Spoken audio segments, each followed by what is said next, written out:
วัดหนองคำแสนหนึ่งในวัดที่มีความหมายความสำคัญต่อบ้านต่อเมืองโดยเฉพาะแมนบ้านทินเพียบ้านห้อมบริเวณนี้เป็นวัดที่มีความนิยมชมชอบและก็ดึงดูดให้ผู้คนมากราบมาไหว้พระได้หลายที่สุดวัดหนึ่งเป็นวัดที่มีการพัฒนาอยู่ตลอดเวลาบ่ว่าจะเป็นการสร้างศาลาต่างๆสร้างพระพุทธรูปหรือแม้แต่กระทั่งสร้างพญานาคที่เห็นอยู่ทางหลังข่อยนี้เป็นวัดหนึ่งที่มีความศิวิไลที่สุดในเขตนี้ข่อยก็มีโอกาสได้มากราบพระไหว้พระอยู่วัดหนองคำแสนซึ่งการมาครั้งนี้ก็เป็นครั้งแรกในรอบ2 ปีข่อยมาล่าสุดแมน2 ปีหลังหลายๆคนที่กระเจ้ามาก็สิมักเอาเงินรูปตามตัวของพญานาคนี่อ้อมไปสุดห่างแล้วก็อ้อมมาหัวเขาเจ้าเชื่อว่าการเอาเงินมารูปตัวของพญานาคนี่จะช่วยเอิ้นเงินเอิ้นคำเข้ามาถูกเข้ามาในกระเป๋าให้ชีวิตทำมาค้าขายขึ้นน้องตัวนี้แมนจะอยู่ข้างๆกับพญานาคที่ข่อยถ่ายไปเมื่อกี้นี่น้องตัวนี้จะมีป่าหลายขนาดเป็นป่าที่อยู่ในวัดนี่แหละอนุรักษ์รักษาในระหว่างที่ญาติโยมมาวัดก็สามารถบูชาหัวอาหารเพื่อมาเกลือป่าการที่มาเกลือป่านี่เป็นการแบ่งเบาค่าใช้จ่ายทางด้านหัวอาหารให้กับป่าเหล่านี้ที่อยู่ในหนองในสระนี่ให้กับวัดซึ่งเงินที่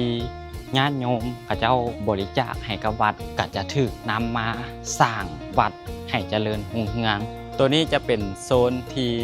วัดได้สร้างขึ้นใหม่จะมีพญานาคแบบนี้แล้วก็มีทางย่างไปทางกลางทางตัวนี้แมนถือว่าเป็นขัวข้ามหนองเลยแล้วก็อยู่ฝั่งนี้ก็สิมีป้ายตัวนี้เขาเจ้าก็เฮ็ดใหม่คือกันตอนค่อยมาตอนนั้นก็ยังบ่ทันมียังอยู่ในระหว่างการก่อสร้างก็สิมีอุปกรณ์การก่อสร้างอีหยังจะเต็มเขตนี่ยังบ่ทันแล้วถ้าว่าเฮ็ดแล้วแม่นเฮาสามารถย่างข้ามหนองตัวนี้มาได้แบบนี้เลยทางตัวนี้พระเจ้าก็กำลังสิเฮ็ดใหม่นี่จะเป็นทางอ้อมหนองเลยสำหรับไผที่มาวัดหนองคำแสนอยู่แล้วแม่นถ้าหากว่าได้มีการบริจาคให้วัดก็แม่นเงินของเจ้าแม่นถูกนำมาใช้ในส่วนนี้ต่อเติมสร้างวัดให้เจริญรุ่งเรืองก็ค่อยก็เอาขันห้า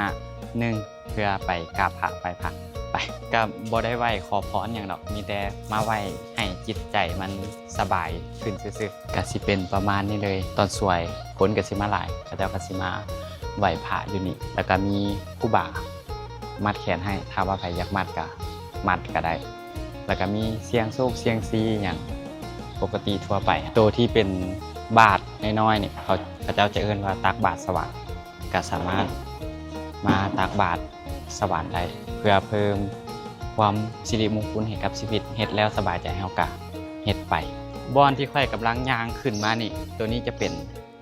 ศาลาใหญ่ของวัดหนองคำแสนอยู่เทิงนี่ก็สิมีพระพุทธเจ้าอยู่นี่เป็นรูปปั้นองค์หนึ่งแล้วก็บริเวณอ้อมรอบก็สิเป็นประมาณนี้อยู่ตัวศาลาทางเทิงบริเวณนี้ค่อยคิดว่าน่าจะเป็นบอนที่ญาติโยมเพิ่นเอาเครื่องเอาสังฆทานเอาหยังมาถวายให้ครูบาศาลาตัวนี้เพิ่นก็กำลังสร้างขึ้นใหม่กำลังก่อสร้างอยู่ตัวนี้อยู่ทางหลังค่อยนี่ตัวนี้แม่น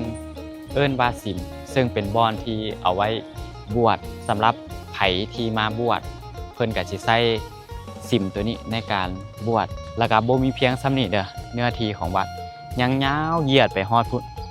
พื้นที่ของวัดนี่กว้างหลายยาวเหยียดไปฮอดพุ่นแล้วก็สิมีพระที่เพิ่นเฮ็ดเป็นศาลาไว้แล้วก็มีต้นโพอยู่หั่นเพิ่นก็สิมีพระอ้อมต้นโพเลยแล้วก็สำหรับวัดหนองคำแสนนี่สิมีคนเที่ยวออกเที่ยวเข้าในระหว่างมื้อหั่นตลอดเลยคนจะมาหลายเป็นวัดที่มีความนิยมของญาติโยมหลายๆคนที่มาเพราะว่าเป็นวัดที่มีเนื้อที่ใหญ่กว้างแล้วก็นอกจากจะได้เฮ็ดบุญแล้วก็ยังได้ชมธรรมชาติอยู่ในวัดเป็นทั้งบ่อนเฮ็ดบุญแล้วก็เป็นทั้งบ่อนท่องเที่ยวไปในตัวเลย